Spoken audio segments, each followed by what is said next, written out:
பிரபல பைக் திருடர்கள் இருவர் கைது, ஒருவர் தலைமறைவு. தர்மபுரி மாவட்டம் பாலக்கோடு ஹவுசிங் போர்டு பகுதியைச் சேர்ந்தவர் ரகு.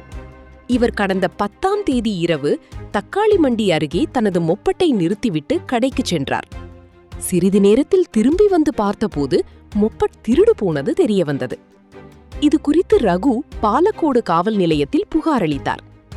புகாரின் பேரில் பாலக்கோடு போலீசார் வழக்கு பதிவு செய்து அப்பகுதியில் உள்ள சிசிடிவி காட்சிகளை ஆய்வு செய்து விசாரித்ததில் தண்டுகாரண அள்ளியைச் சேர்ந்த கார்த்தி 36 மொப்பட்டை திருடிச் சென்றது தெரியவந்தது.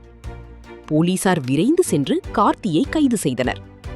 மேலும் கார்த்தி வீட்டிலிருந்த 2 மொப்பட், 4 மோட்டார் சைக்கிள் என 6 இருசக்கர வாகனங்களை பறிமுதல் செய்தனர். தொடர்ந்து கார்த்தியை விசாரித்ததில் சூடப்பட்டியைச் சேர்ந்த விக்ரம் 34, மாதம்பட்டியைச் சேர்ந்த பிரபு 33 ஆகியோர் சேர்ந்து இருசக்கர வாகனங்களை திருடி விற்பனை செய்து வந்தது தெரியவந்தது. உடனடியாக விக்ரமை கைது செய்த போலீசார் தலைமறைவான பிரபுவை தேடி வருகின்றனர். தொடர் பைக் கொள்ளையர்கள் இருவர் பிடிபட்ட சம்பவம் அப்பகுதியில் பரபரப்பை ஏற்படுத்தியுள்ளது.